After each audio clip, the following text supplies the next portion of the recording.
Okay. Yeah. Got Okay. it. Good one. Thank you. Beautiful. See? Thank you for your help. I might need to ask for help from time to time, as I'm not really. I try hard, That's but what, no. that's what we're here for. Okay. That's See. all I'm here for. Okay. Now, share screen again. Okay.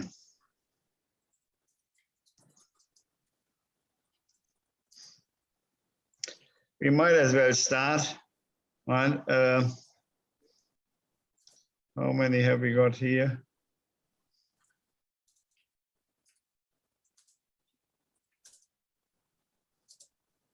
There's a fair few more to come. I know that.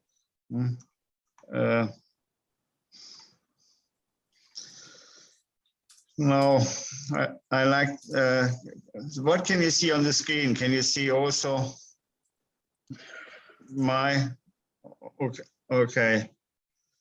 I'd like to welcome you to our second meeting of the Breed Societies, and like to thank you for your input. I was asking for points of the agenda, but I didn't get any response, so you must have been quite happy with my agenda, the proposed agenda, and just go through that. What we want to do tonight, what's the purpose of establishing an umbrella federation? So can we discuss intents on and agree to? So define what we believe is the criteria to be considered a recognized breed organization. That's our first point. So really, if I can, that's what I thought of what should be in breed organization. But I like to have your have your input. If we go ahead and say, okay, we speak as a united voice for all breed societies, we have to define what a breed society is. And in my opinion, it's an organization who sets criteria that defines the breed organization's purpose and objective. It established identification metrics confirming by multiple sources so that a vet inspector register to validate the horse's pedigree, so that they can check the information which is supplied. Present these metrics in hard copy or electronic copy as a registration certificate or passport. That means that they issue some sort of a birth certificate. It can come in form of a passport. It can come like the surrogates do, just with a little card, right? And can be either electronically or on a piece of paper. Conserves the preservation, development, and sustainability of the breed. So that this is sort of what I thought of, but it's probably not the most important criteria to be a breed society. Maintain and publish pedigrees, registers, and/or stud books. Have a breed standard, a constitution, a committee, and a register. I mean, that's sometimes in real small organizations, it's run by a two or three man show, which is somewhere the registrar and secretary and. We believe all of the above is a minimum criteria that is required to be recognized as an official breed organization. Now, individuals who just issue their own birth registration certificate and lodge their own DNA sample should not be recognized as breed organizations. So what we mean here is there's a large stud and they breed, let's say 100 horses, and they start printing their own their own certificates. Huh? So I believe this should not be recognized as a breed society. So what I like to now call out for your comments. Right? What do you think? Are these criteria too hard? or are they too soft, or should we add some? Should we take some out? So what's your opinion? I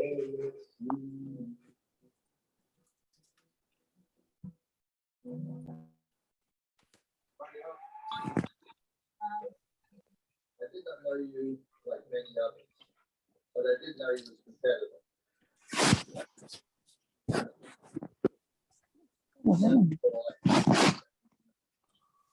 I loved our conversations. It's beautiful.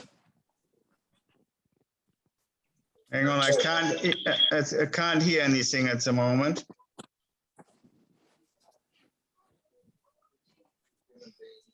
You deliver so much to your friends, your family, and to your country. Like I said,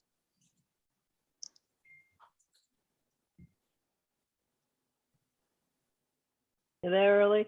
No, yeah, I can hear you. Yeah. Yeah, I think just ask again what you're asking is that, can you share that screen again with what is it still up? Yeah, I can see it again. Just share the screen again so everyone Yeah. can see what those requirements are, and then we can work through and, you know, all collectively agree, is that what we believe we should, you know, have as the bare minimum requirement. Yeah. I'm sure there's others that, you know, could weigh in on it. So at the moment, the screen is up again. Yep.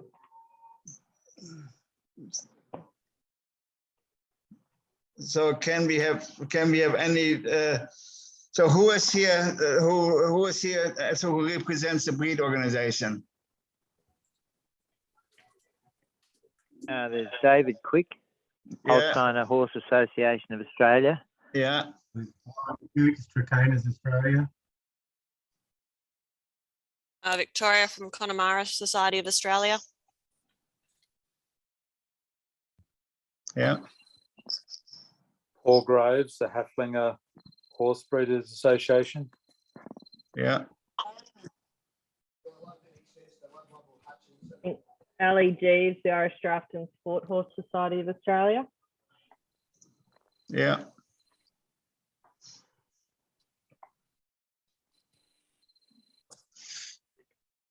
So we have a fair representation here at the moment, right? Or if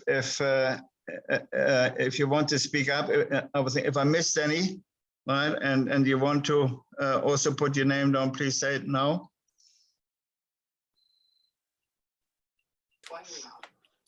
Well, Jackie Kennedy, I don't actually represent anything, but I register my New Forest ponies with UK and they all have English passports. Yeah. And I just don't quite know where that's going to fit in anything. Then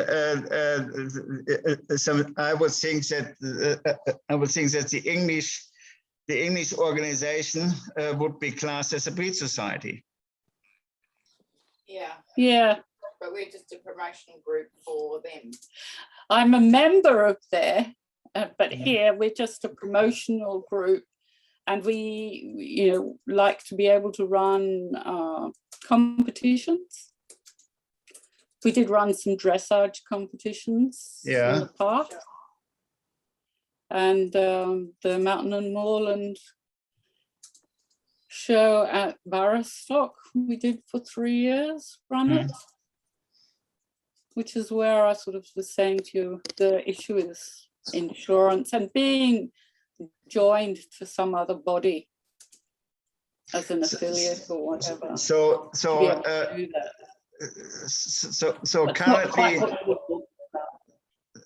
so how can we just amend the current criteria to make sure that you can be included, or organizations like yourself, which are representatives of an overseas organization? Yeah, don't know. I don't quite know where that fits. How can we formulate? Could we just leave you sit?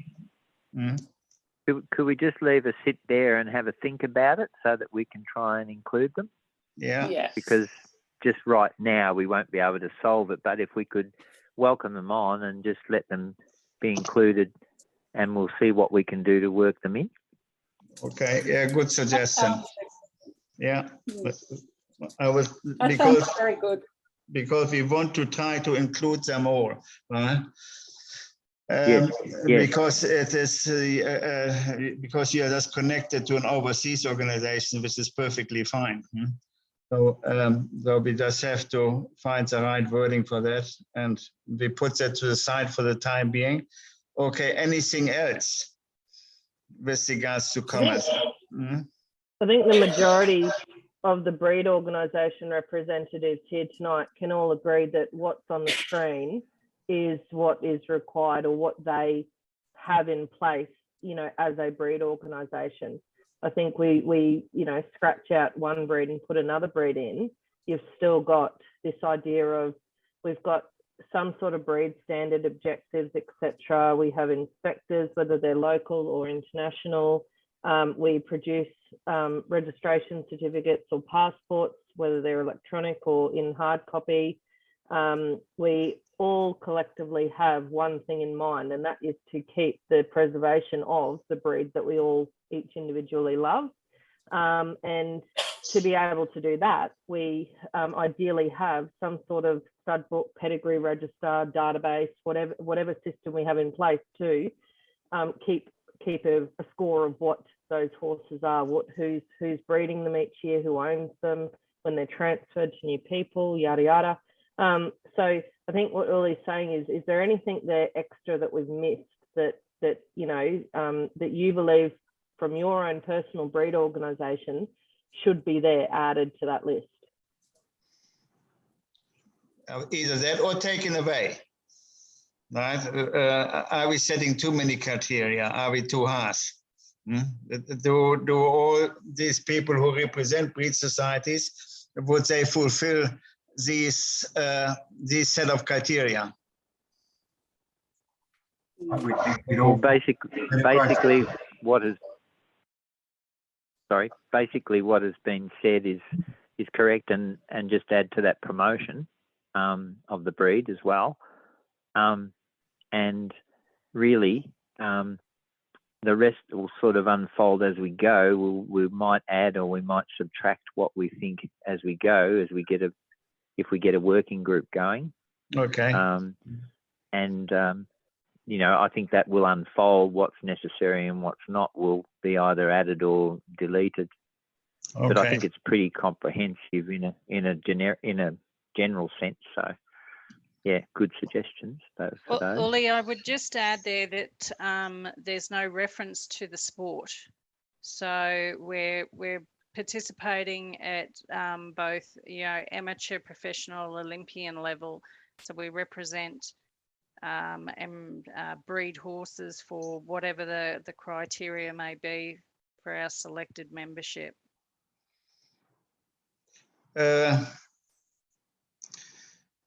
So what are you saying, that we should Well, I think we need to include that it's a breed organisation for members for disciplines, for various equestrian disciplines. Yeah, I'd be going along with that. That's Yeah. a good suggestion. Yeah, we can. We I mean, we are recording it also. That can be added to it. In that's basically that's the purpose of breeding these horses, whatever they do for the breed organization, is to breed the horses for equestrian sport. What about for showing? If somebody, let's say, if we have some miniature horses and they only want to use them for showing, but they are not there for riding, should we exclude them or should we include them? I think at this stage they should be included because they are. It's a discipline in itself, showing. So yeah. At the moment, I think that's okay. Yeah, I think so too. Some of them Yes. do performance over show jumps in hand, Yeah.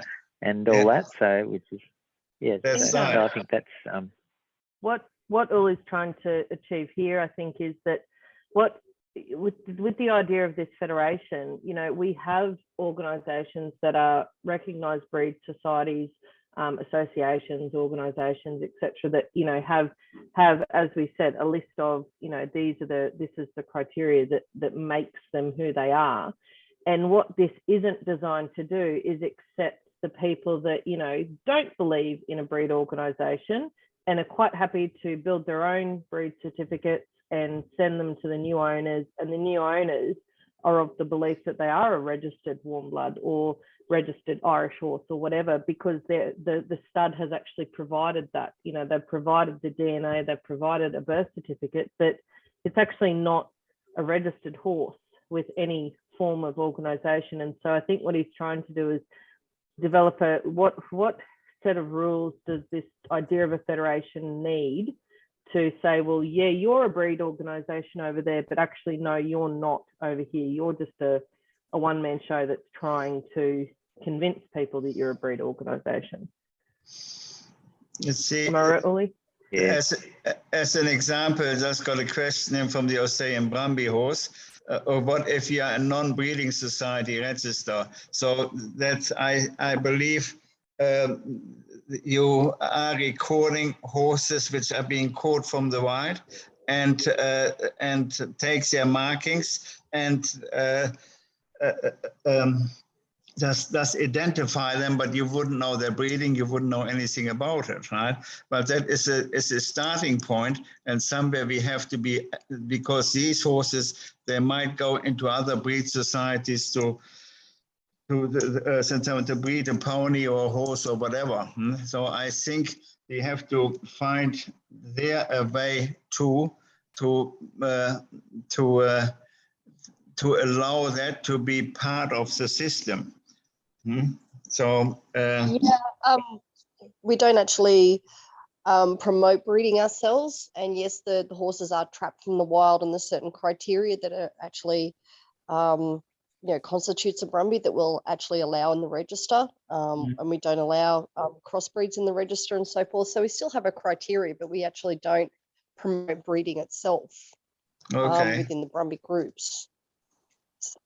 But our register is certainly growing, that's for sure. So from the amount of Brumbies that are trapped from the wild and registered from there. Yeah, but let's say if I would buy a female Brumby from you, right, and I decide to put that over warm blood stallion, right, and I would put that on the mother side as a Brumby from from such and such an area. Yeah, that's right. So the mum that is trapped from the wild is classed as a Brumby. Yeah. It's the same as if mares are actually trapped from the wild that are pregnant. So we will still accept those foals that have been conceived in the wild as a Brumby as well. Yeah. Yeah, Kath, but if I can just ask, is that mean that it's not necessarily a like there's no DNA record on file? So, I mean, if I'm talking on behalf of the Hanoverian Society, we have up to 10, 12 generations of DNA on file. Therefore, if I understand you correctly, when you say you're not a breed society, is that you're more like a registry of horses, and for those people that are of the same, have the same interest in the Brumbies would join? Is that more the point, rather than we breed to, this sire, this one, where there's designated or well-known bloodlines or a specific bloodline present within the Brumby, and that you would then want to use your mare over that Brumby? It happens in the Whaler Society with those organisations that they will do the in-house breeding themselves, but we actually don't. So basically we just register. So we have the Brumby organisations out there that'll rescue the Brumbies before they go to slaughter, those that are trapped from national parks. So the documentation is from national parks itself. as to where those brumbies have been captured from. And then we will register from there based on those capture certificates. Yep. So understand. that's why we don't actually are a breed society Breed society. itself. Yep. We're actually a register. So that's why I'm hoping that we can still be involved in this. And I've spoken to our committee as well, and they're really excited about it because we have no voice whatsoever. So Uli, it may be a opportunity to have a register, like have 2 sections to the database, being one of a breed orientation and one of those that are associates that encompass situations just like this, and the one that the lady was talking about earlier, whereby her horses are not registered in Australia, they're registered in the UK. But she may need to be part of a organisation going forward that accepts that particular registration or breed going forward. So it may be a case that you'll have a section A for breed, and then section B for associates that don't represent breeding in their philosophy. Yeah, that sounds great. I mean, the Brumby is classed as a breed. Yeah, and we do have absolutely. a Brumbies registered Australia-wide. So it is classed as a breed, and there are certain criteria for it. But yeah, we're not actually breeding. Breeding, So, yep. yeah, that's the difference. Yeah. Yeah, I think Yeah, that's a I- good suggestion. Yeah, sorry. My view of this is that your first point there that says a set of criteria that defines the breed organisation's purpose and objectives is sufficiently broad to capture people that are interested in both the breeding and the sporting side of it. Whether they engage in either of those is really up to the organisation choice. I don't think that that's something which needs to be called out in the requirements of for recognition. In our case, Halfling Association basically mentions breeding and sporting explicitly in its title to emphasise both those things. But certainly, as we've just been discussing, there's a number of cases where maybe one or of those won't be applicable. Yeah, that's. Well, I think. Yeah, sorry, David, you go. I just think that the lady from the whole Hanoverian just sort of suggestion really does cover that. We can have a level that puts them at such a level until such time we so that it's inclusive, and then we can look at it, you know, as I mean, some societies may change and have in time have a different direction. So you've just got them included. You've also got them included as in government representation as well, so that they get some sort of recognition. So I think that all of that, particularly at this stage, should be allowed and covered. So, and we have it in its basic category, so that a category that the people are happy with, and so that we can move forward and hopefully keep it united rather than divided. Yeah, exactly. Is the commonality, sorry, Yuli, is the commonality that everybody has a register, which has all, you know, is controlled by as a group? Yes. Yeah. So maybe that is it's covered in that first point. Yeah. Yep. So and I think we all agree that we want to make it as wide as possible, and we want to get as many registers or breed societies on board as possible. And but the main aim is to exclude these breeders who just who are just printing their own birth certificates, and which is not an organization in itself. It's a single person. And I think we all agree that's basically the right direction we want to have. We want to be very inclusive of all societies, breed societies and registries. But the commonality with all of you is that you all have registers that have rules, And the Brumby one is different in that you don't breed them, but they have rules nevertheless. And so that would be the defining, so you can't have backyard breeders who just do a handful of horses here, there and everywhere. Yeah. Would that be a key definition? Yes. No, good point. So shall we move on? I think we just somewhere covered it. Let me go back to the agenda.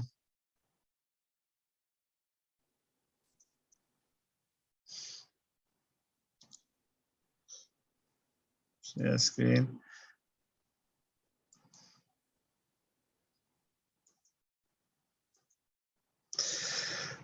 So we also want to continue to liaise with the World Breeding Federation for Sport Horses via René Hart, who is now the representatives.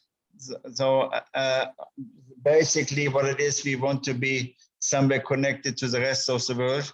And at the moment, the World Breeding Federation for Sport Horses is the only organization I'm aware of who is a worldwide organization.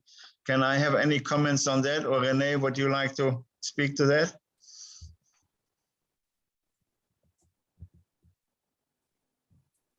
Who was that? Sorry. That's with regard to the World Breeding Federation. Renee's on. I don't think Renee's on tonight. Okay. Okay, but anyway, can we get in consensus that we are all happy with that? Yeah. I think where I see an opportunity for the World Breeding Federation is they've been established out of Europe, so they have a very heavy fixation on the Olympic disciplines. The Southern Hemisphere and even the USA is actually very Western orientated. They've got a massive spotlight down here, and while the English are supported, there is an opportunity for the Western world to realise that they could too be supported one day by the World Breeding Federation, that they actually expand to see more and more disciplines come in. More disciplines, more horses, more money for whatever, funding can be sent their way. So there could be many opportunities for many different breeds and disciplines in the future.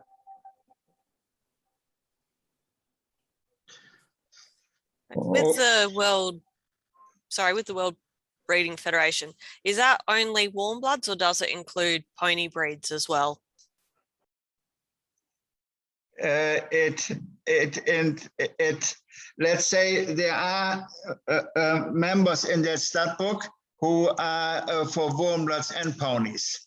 So they as far as let's say as example Westphalian is a member of them, and their main numbers are warm bloods, horses, and but they also have a very large also stud book for ponies, right? And they are under the same umbrella.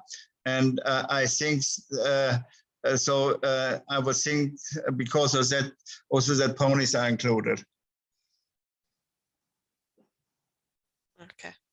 Because with the Connemara's, we have the ICCPS, the International Committee of Connemara Ponies, which acts as our international regulatory body, and we liaise back to the mother society through them. So is there do they work with that kind of organization, or? I don't, that is up to the Connemara association to be a member of them. Right? If they have applied to be a member of the World Breeding Federation, obviously then they probably would be, right? But I'm not sure if they currently are or not. But there's a list there on the World Breeding Federation at the web page of all the breeds who are members of them. Okay, I'll put it to our rep. But what we want to probably do as a group, right, keeps the link to the World Breeding Federation, right, without actually being some individual members of the World Breeding Federation. You know, when we say we We can speak to the World Breeding Federation for sport horses. We can ask them questions. We can make suggestions to them and that sort of stuff, right? So we just want to keep the links there, right? That was my aim.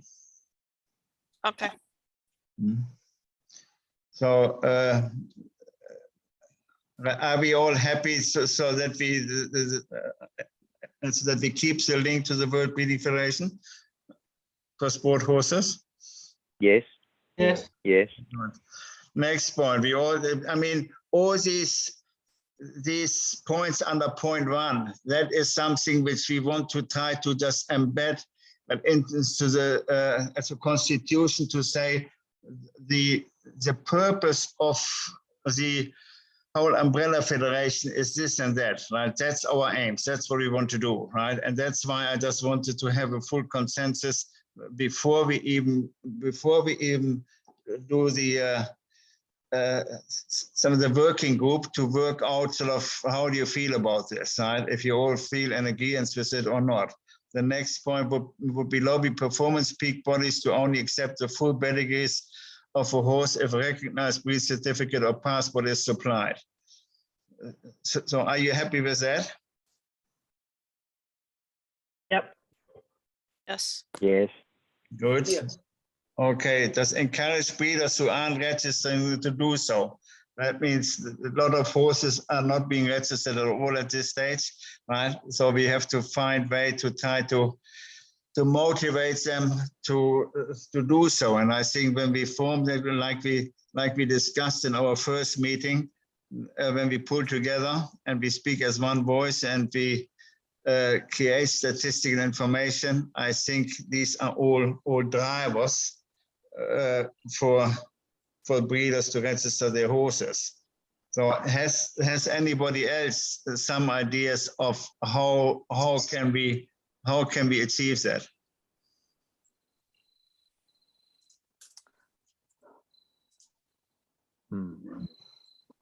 That's a really I'll go on.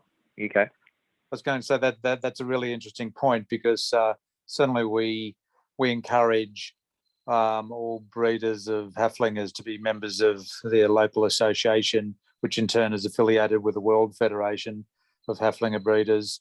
But encouragement is certainly by no means sufficient to keep people inside the loop, even though there may be multiple benefits of being inside the loop. Some people choose to either not want to go along with the rules and regulations chosen, or don't feel any compelling reason to do so. So I kind of wonder whether that ultimately isn't leading to something somewhat stronger rather than just encouragement. Yeah, that I would think at the moment there's no incentive, right, for most people to do so. A lot of people, I'm always speaking with breeders and said, okay, why don't you register your horses? Yeah, because if I sell my horse, nobody's asking for the paper, so I don't need it, right? And but this attitude has to change, where people who buy horses, that they ask actually for their birth certificate, especially with valuable horses. That's probably into the I future. think Into the future. This is something to work on into the future, isn't it? Yeah. That is something we want to achieve, right? And that's what we want to achieve as a group, right? That each breed society who is member of this organization, of the umbrella organization, that over time that they see an increase in horse registrations. Yes, and there's another element too as well, which is lobbying government funds and recognition. Yeah.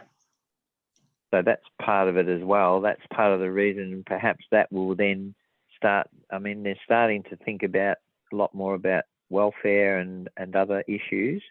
Yeah. And So if we can get some voice within them as part of this, then we can, then their pressure will be on people to become more accountable for what they breed and what they register and what they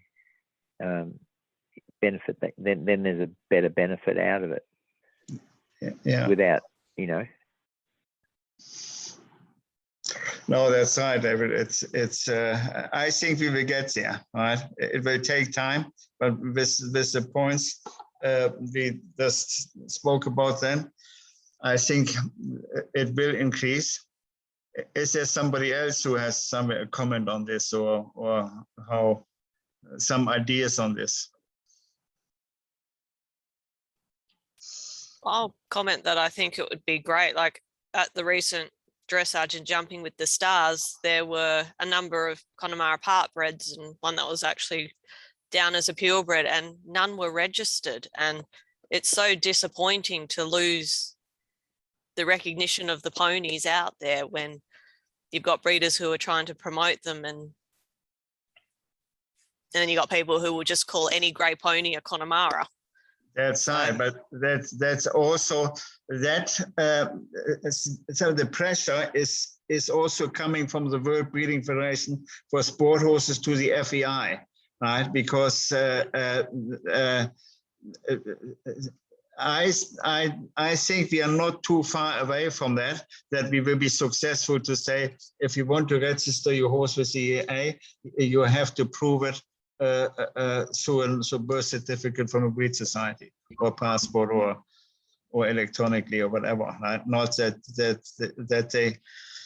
they take for granted the information you supply when you register with EA.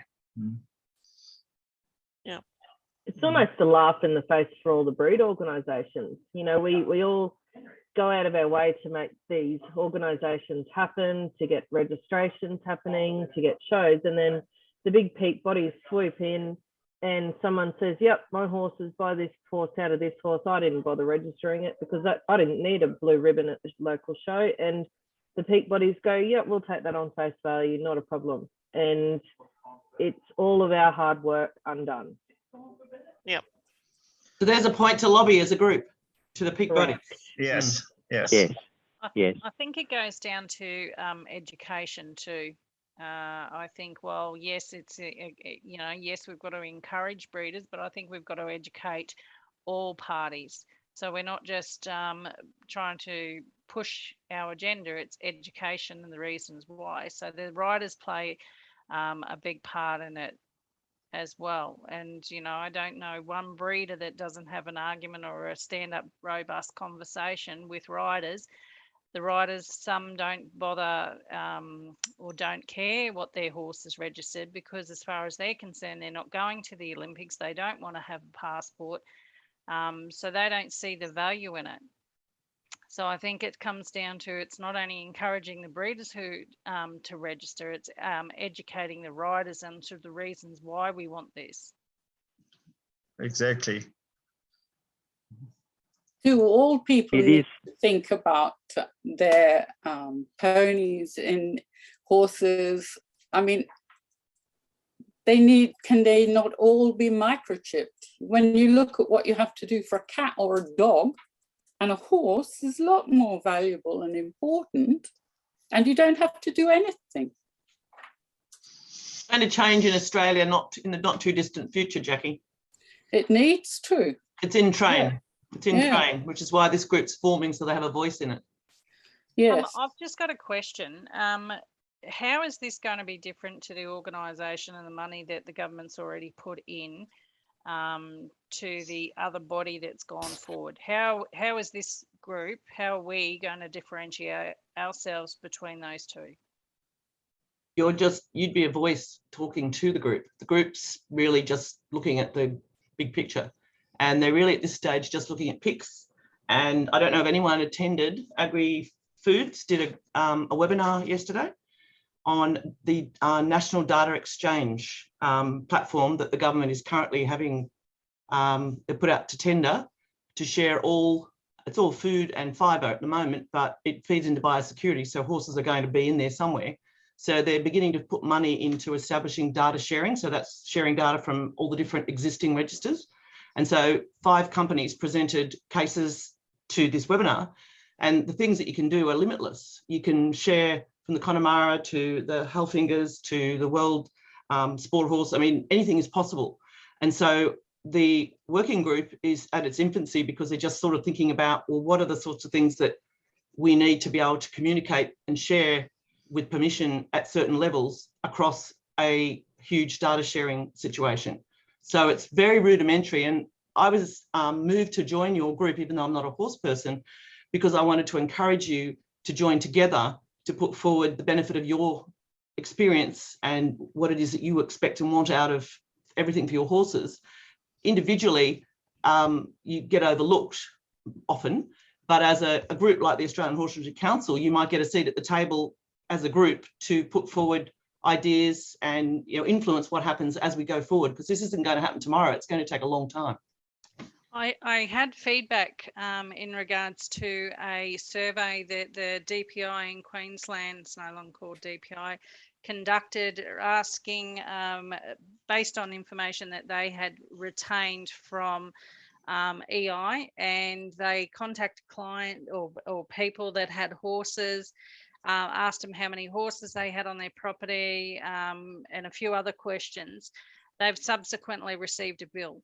So it was a data mining operation for which now they have received a bill for maintaining an X amount number of horses on their property.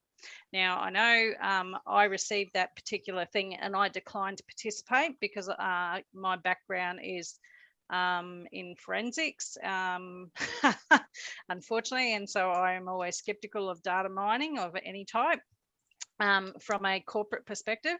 And it probably then did contribute to my thoughts, was that there was a purpose for this. Yes, it was to see how many horses were registered in the state of Queensland, but it was also then how are we going to recoup costs from biosecurity measures that have been implemented at the risk of A, B, C or D.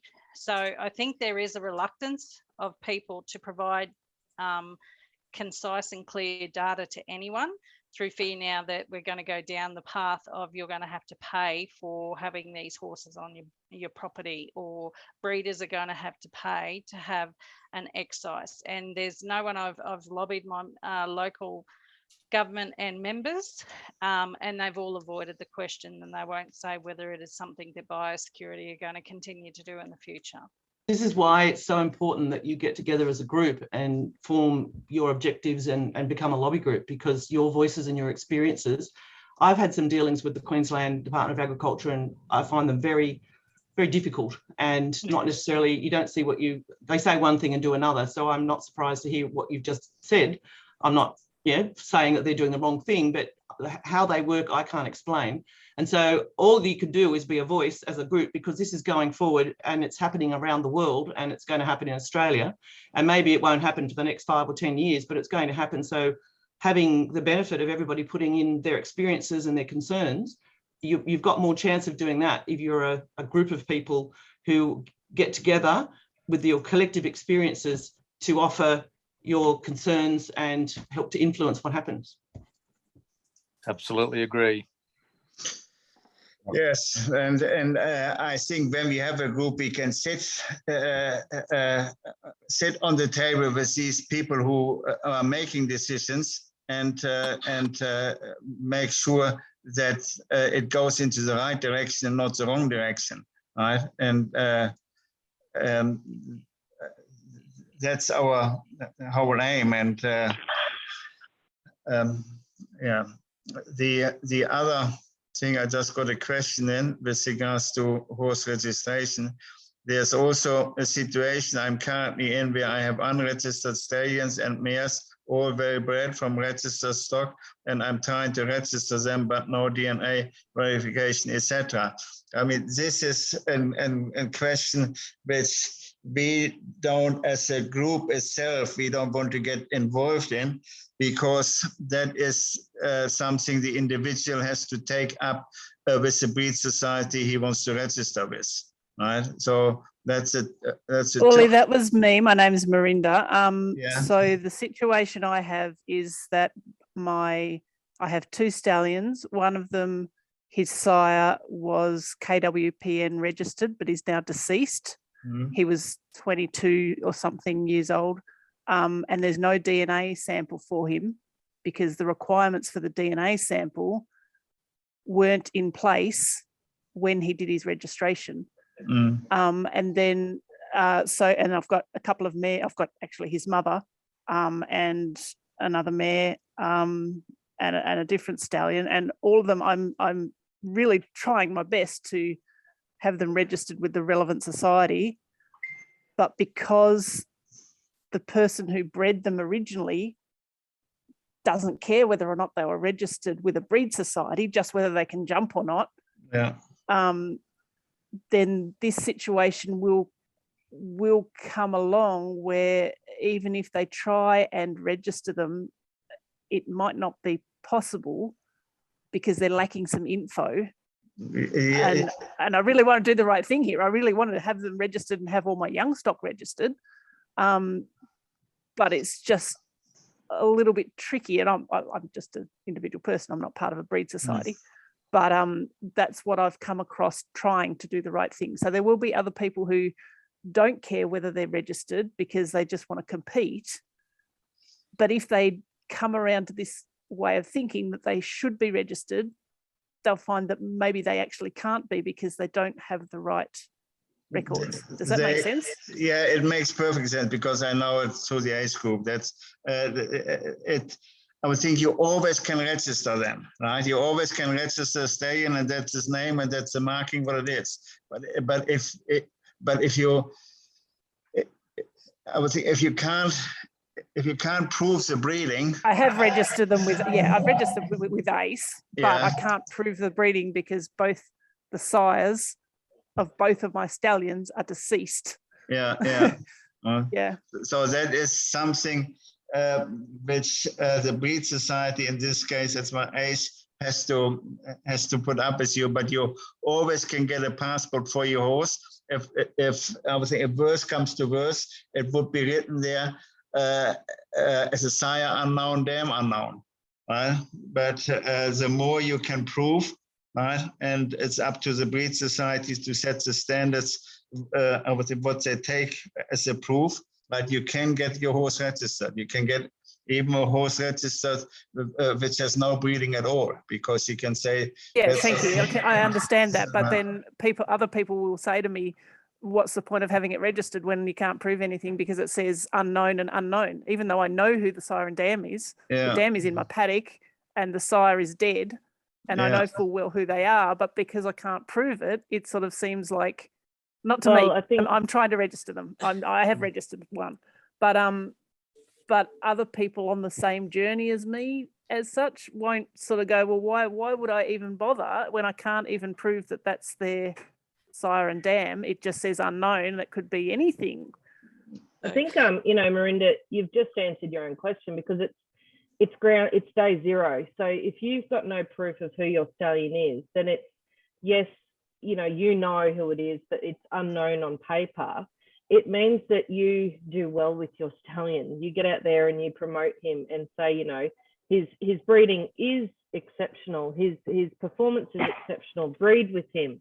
And so that in future generations, it's him, the stallion itself, that people are saying, yes, I'm, my horse is by such and such. They're not looking at 5 generations back. It's you've always got to think of the future, not the now or the past. While yes, we want to keep those bloodlines there, you've really got to think if that's the reason why people aren't breeding, it's a pretty poor reason, because they need to, make sure those horses are competing or doing just as well, because they are who they are by who they're out of, for future generations. And that's where breed organisations will record, who mum and dad is, because you have dad, and who the future is. So yeah. I'll just add something there, Marinda. We had an issue a few years back where ponies, we were trying to register them back into the stud book where sire and dam were deceased, and the genetic lab needed 6 samples of related horses to prove the DNA. So if you can find if that's an option, I have 3 in my paddock, and I have clients with another few. That is very, very easy, and that wasn't given to me as an option to do. So if someone afterwards could let me know, that would be fabulous. So that was, yeah, the genetic lab that I think most societies use in Australia. That was how we managed to get these ponies registered. Was, yeah, we just had to get 6 relatives to prove that, find enough genetic markers that yes, that was the stallion. Excellent. I can do that. Thank you so much. I think though, if I can just add, and it really is dependent. There's one thing to say that the genetic markers are required from the lab, but it really comes down to your breeding guidelines. So this conversation's really got to go back to ACE, and it's got to go back to them. It's all right. They'll be here next week or later this week at my farm. So I will. They will accept and what they won't accept, because really that's a specific situation that's not encompassing what we're talking about here, but that's very much but related. to turn it back to this actual conversation, sorry for taking up the time, but to turn it back to this conversation, to encourage performance horse people to have a breed registered horse, sometimes it just seems like they won't bother because it can jump or perform or whatever it's going to do, and I feel it will be a bit of a sticking point for new people trying to come in. Yeah, that's. I mean, I think. That's okay, David. You go, Billy. Well, I just think looking at jumping and dressage with the stars recently, and I have judged down there, it's more and more in vogue now that people want to know what the horses are by, what they're out of. So the interest of knowing the breed, the pedigree, is becoming more and more valuable. And I take the point that sometimes there's a starting point, so that if you can say, well, it's by that stallion named such and such, we don't have proof of the breeding, but it's out of a registered mare, and we do have the proof on the dam side, or vice versa, people are still interested. And I think that there's room there to encompass those horses in some way, even if it's in just a section. You know, I think that there's ways in which you can. I think the point of educating people, it's slowly happening now, or it's actually happening quite fast with the show jumping people, is that they really want to know what it's by and what it's out of. So I know that doesn't cover just the point that you're of your horses, but it does cover the point overall that the competition riders, dressage and show jumping and eventing and so on, are now becoming much more interested in the breeding, where they weren't a few years ago. And I'm sure Uli would back me up on that. Yeah, that's right. That is correct, David. And this is, like you said, that is a case for ACE. If you want to register the horse as ACE, and that doesn't belong here. But it was interesting to know how the Connemara's had the same problems and how they found a solution to that. So that is a benefit, also when we talk to each other, that we can say, okay, we have certain problems. I'm sure most breed societies have very similar problems, and we can table them and say, listen, how do you fellows do it? What is so we can help each other there too, right? But I think we move on from this. The next point is to link all sport organizations from grassroots to performance peak bodies, a performance result to individual horses, competitors, owners, and breed organizations. So the aim is that we create a platform where all horse information goes onto, and where all the results from all these organizations who are as a recording results, that they get that they get connected so that we can have some statistic on horses and performances.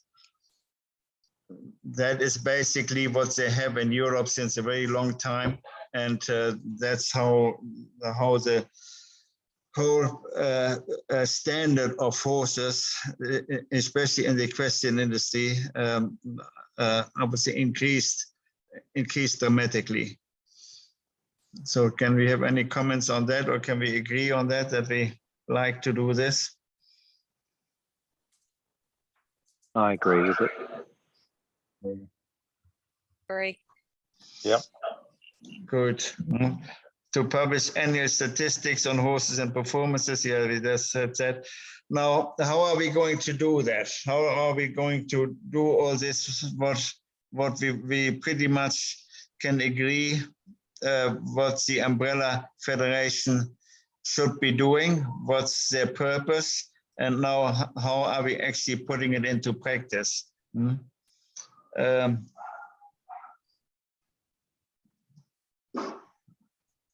This is suggested working group charter of discussion.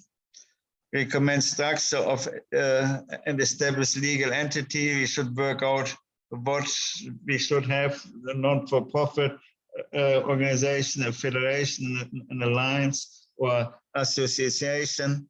We should lobby for funding, advocate on behalf of umbrella organizations, including to breed organizations who have not expressed an interest in working with us, select a technology partner to develop the technical solution, keep all interested breed associations informed about the work status, highlight any risks as well as potential rewards when making recommendations. So this is pretty much what we want to do, and we have to try to get a working group together or a group of people together who can help us or who think they have the right skills to try to get there.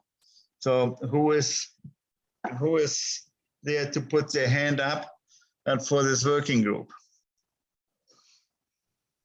Right, or first of all, have we got more comments on this? Have we got any questions? I was just going to mention that I think somewhere along the line we were talking about getting a more uniform type of registration system that we could interact with between breed societies, so we could share the information. That's part of it, isn't it? Yeah, right.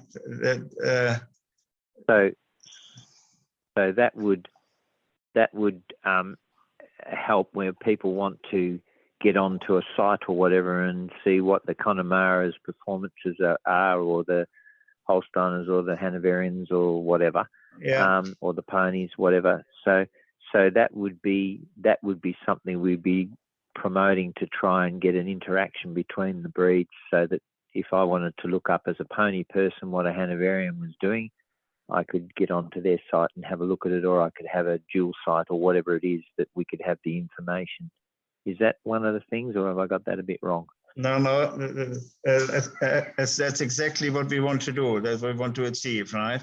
But that is also a bit of some technical questions where the IT people would know how to do that. So really, what we need in this working group, we probably need a person who has some legal background to work out what kind of alliance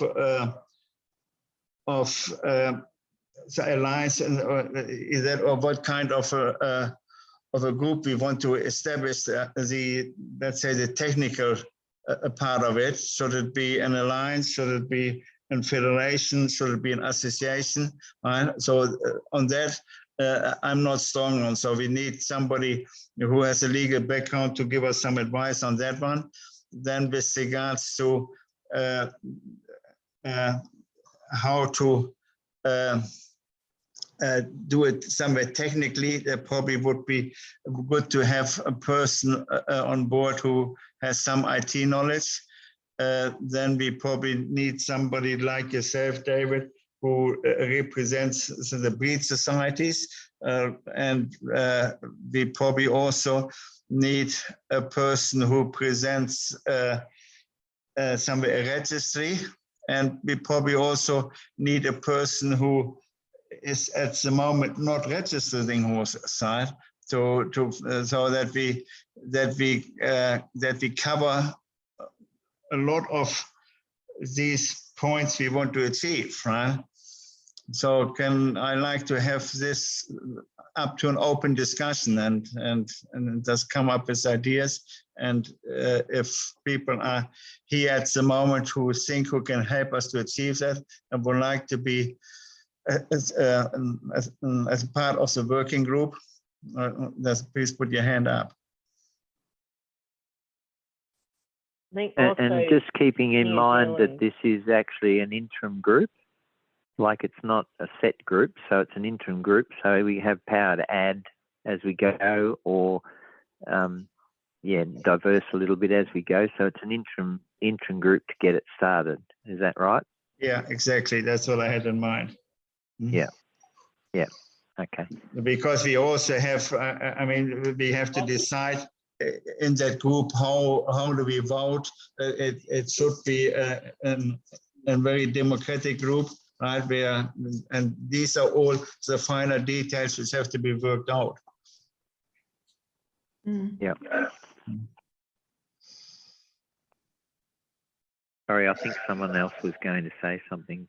I was going to say it's also not just thinking Australia. We definitely should have a couple from New Zealand, and I know there were a couple of ladies on the last call that we did that have actively been trying to do this in New Zealand, just as the country itself. So they could, I think it was Jodie Hartstone and Renee Hart being one of them, being on the board of the World Breeding Federation.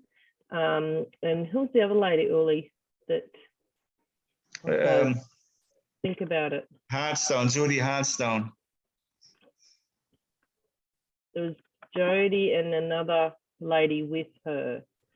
From Robin, wasn't it? Wasn't it Robin? Robin, that was it, yes. Robin Potter? Yeah. I think. Yeah, so, Standard Karen Cope. Standard Breeds New Zealand.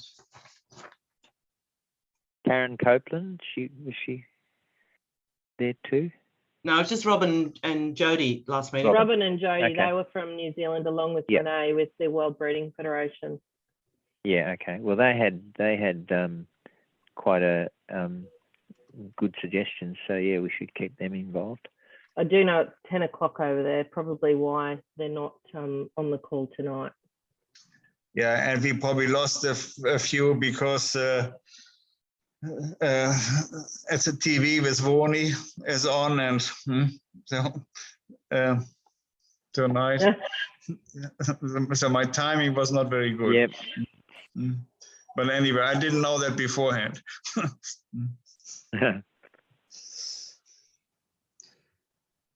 No.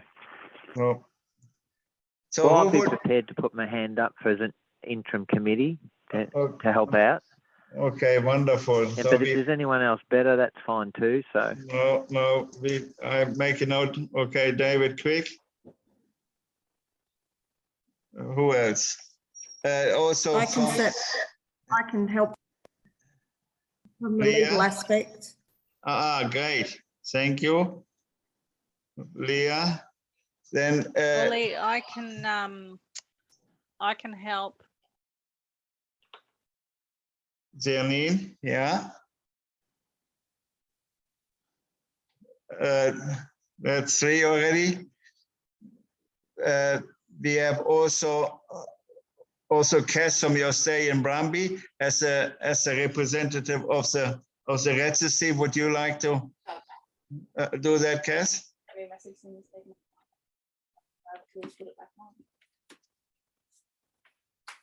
From the breed societies? No, with regards to the registry, with regards that we have a representative of an organization like yourself, right, where you just do the registry but not a breed society.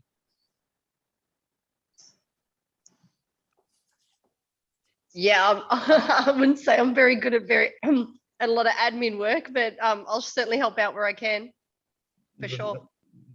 That is just for your input, that we get also a fair understanding how you work as a registry. I mean, I have a fair understanding how the breed societies work, but I don't have much of an understanding how you just work your registry. Yeah, sure. Yeah. No, I'm more than, here I am. That we get. So yeah, no, I'm more than happy to help where I can. How about you, Juliana? And because I'm happy to help too, Uli. I'm not a horse breeder. No, but yeah, I'm sort of I've just been doing this for a long time, and I consider myself to be someone who doesn't hold hard opinions, but I have read a lot and I've done a lot of digging. So while I couldn't probably do anything along the horsey side, I could be a person to offer up information as it comes to me when it's relevant.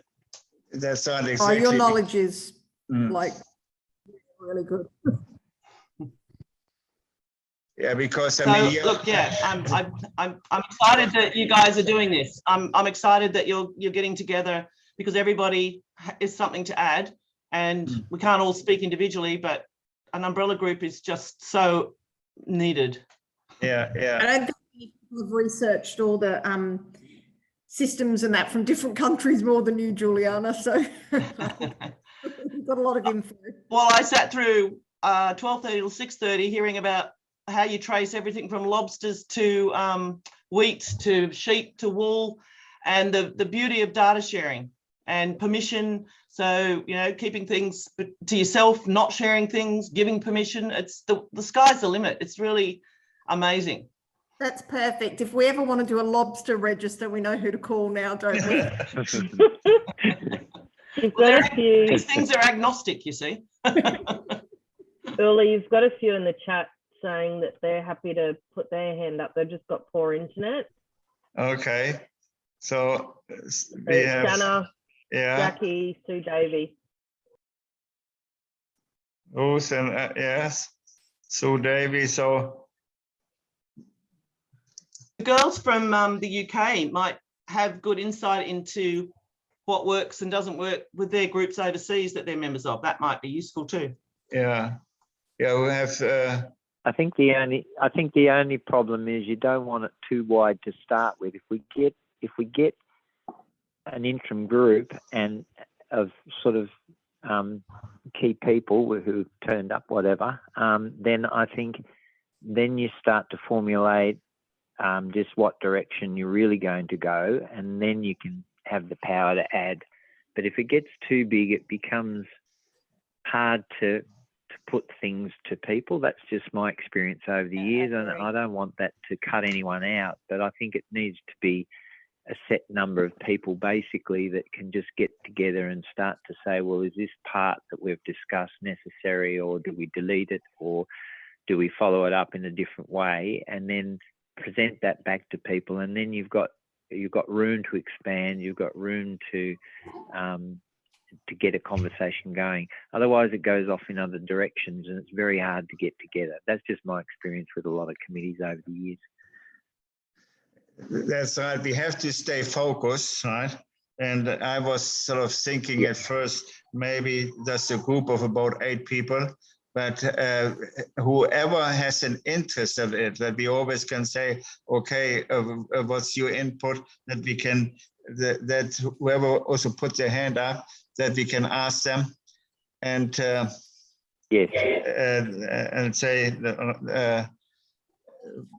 what's the reason you want to be involved, and how can you contribute, and that we know where their strong fields are, that we can, if we have, let's say, if we have a group of 15 people who just put their hand up, and we need only 8, that we know what the other 7's strengths is, that we can also say, okay, that might be a good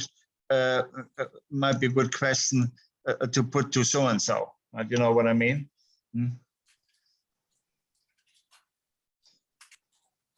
Yes, and once you get some formulation, and you get it out there, then you bring in those other people to say, what do you think? Do you think that's a good point, or do you not think it? But yeah, that way you keep it a little tighter to get it out to the people and get something concrete out, and then allow everyone to have their discussion that's interested in on that. We can have another big general meeting about it, and people can put some other points that the interim committee hasn't thought of. And I think that's the way to try and make it encompassing. Yeah, we also have the Harry, who has some IT knowledge. So we have some interesting people who put their hand up. Right? So besides I can read them out, or if you can see the screen. I think you can see the question, can't you? What they said. There's Senna Antrim, there's Zeki, Sue Davy, Laura Thomas made a comment, said also should be only 8. And then Harry is an IT person. He can advise us on that too. Also great idea, David. So working regularly, going back to the larger group, keeping them updated. Good. So we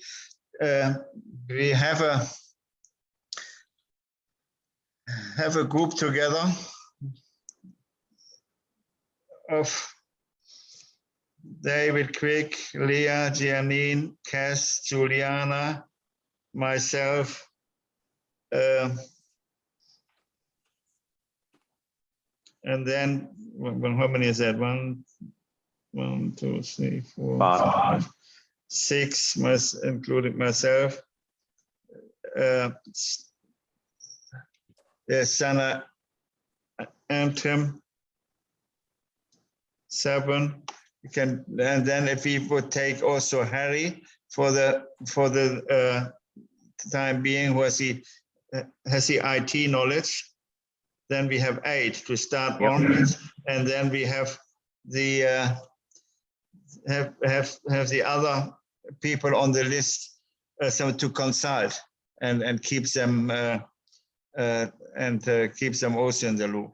But I think what we should be doing, these 8 people, we have the next meeting fairly soon and work out these points we want to cover, and then we send out an email to the whole group, to all of them who just attended the first meeting, right? And inform them so what we are doing and how far we are, and so that's sort of at the moment my way of thinking. So can I have some comments on that, or what's the best way to move forward?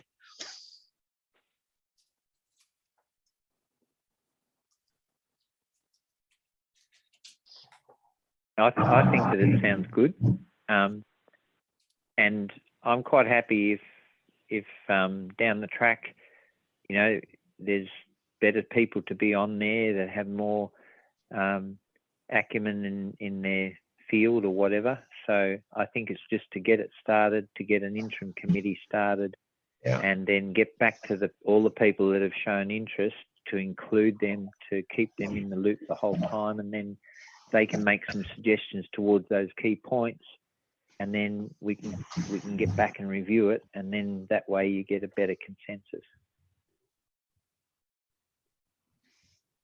Yeah, sounds good. You should consider having each state represented. That is also an invaluable point, but that is probably more also a point for when we form the real committee, right? That we can try to say that all states should have to be considered. At the moment, we have still so many points to hack out first, right? But that's a very valuable point. That each. What states are the 8 members that the 8 names? What representative breadth have you got already? So we have David sits in Victoria. Leah sits in Queensland. Are you? Yes. Janine? Queensland. Yes, in Queensland. And Cass from the from Australian Brumby. Cass, where are you sitting? I'm in New South Wales. New South Wales. Juliana, New South Wales. Yep. Shana. And you're Queensland? I'm Queensland. And Harry is Victoria. So we don't have anything from Western Australia or from South Australia. The Connemara. I really don't ponies think are it in matters South Australia. yet. Yeah, no, it doesn't. That's exactly right. It doesn't. I was just curious to know what the breadth was. Yeah. I think just get it started, and then we can, then we can look at that as early as explained, because I think it's just, the people that are turning up that are interested to try and get the points covered and get them out there, the key points, and then discussion from there, will happen, because we'll get back out to the people. We don't want to exclude anybody, no matter how big or small they are, and that way it just gets the points out there to start with. It's an interim committee, and that's the other thing. And then the structure of the main committee will be decided later. Yeah. So we have now the 8 people for the committee, and we have the other ones who we can draw on to advise us. Now, the working group objectives. So we have to find out what legal entity we want to get. Leah, you have a legal background, you can help us there. It does identify costs and obligations of each to help determine which route to go. So that is also, Leah, you can look into that, what the pros and cons are for each, for what kind of organization. I've preliminary view on it, but we need to pick it apart and make sure it's, analyze it a bit closely, and like I said, make sure it's what have you got? What have you got in mind? Sort of just to give them just a rough idea. Not what I thought of initially, but I'm thinking it would be a company limited by guarantee, which can run as a not-for-profit. And that gives us the ability to do what we would need it to do. It allows us with grants and funding and things like this. It also allows us to work internationally, so it could encompass New Zealand and everything. It also allows us to have more members and stuff like this. I then went and looked at EA, and it's a similar thing to what, so I think that's what it will be, but I'd have an open mind and sort of pick it apart and analyze it a bit closer. That's just my initial thoughts. The other thing with that is you've got better legal coverage as a committee too. Yeah. So I think I do think that's what it may need to be, but I'd hold my final thoughts on it, really. And then propose preferred structure, board and operations manager. So we just have to, if somebody has some idea, how the board members get elected, right? How long they should stay there and all that sort of stuff, right? Identify high level of risk strategy, right? That's all not my strengths. Agree to a selection criteria and process for electing board members. So that is also that would be all be nutted out and have to be put in all, in the constitution drawn up and everything like that. So that's right, but we want to make it democratic. We want to make it that is a fair representation of all breed societies and registries and probably also states, right? And then to investigate grants and funding available for establishment and initial operations. So that's also maybe where Juliana can help us a bit too, right? She knows what's and also connection to government and so forth. So that is basically what the end of our whole agenda. Is there anything more you like to discuss, or we should cover or haven't thought of?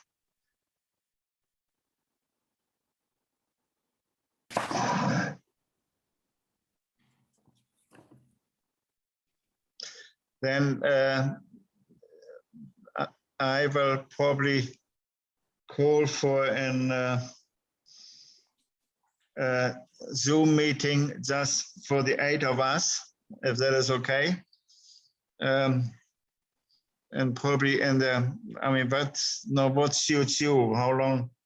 So when should we move on? Because to knock out, I'm more inclined to do fairly regular meetings, maybe on a weekly basis and shorter, that we can just somewhere cover points and move on. And how do you feel about that? Weekly is a little bit hard for me. Sorry. Weekly is a bit hard for me as I have 5 other committees at the moment. Oh, Jesus Christ, with yeah. organising show jumping and stuff like that. So, yeah, I'd say probably, every 2 or 3 weeks. Yeah, okay. Naomi, what's a good day?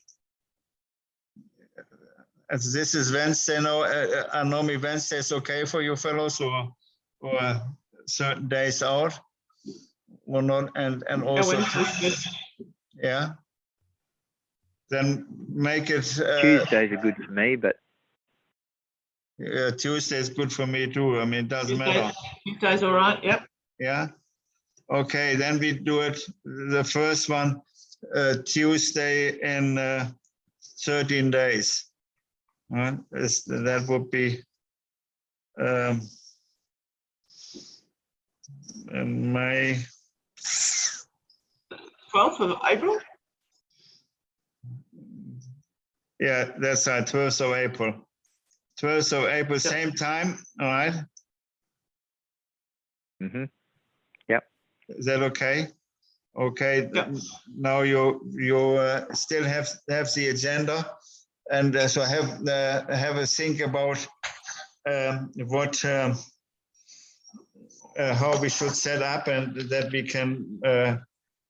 I mean, my aim is probably to have a group formed within a couple of months. I don't want to drag it out forever. Right, that we just have an entity going and start doing things, and then trying to get more breed societies to join us and say we are here. Yep. Yeah. Sounds good. So, yeah, okay, every 2 weeks, every Tuesday. Thank you very much, and looking forward to working together, and all the rest. Please spread the word, and we want to try to get as many breed societies on board as possible. Thanks, Early. Thanks, Early. Thanks, everybody. Good night. Night. Thanks. Good night. Good night. Good night. Bye. Thank you.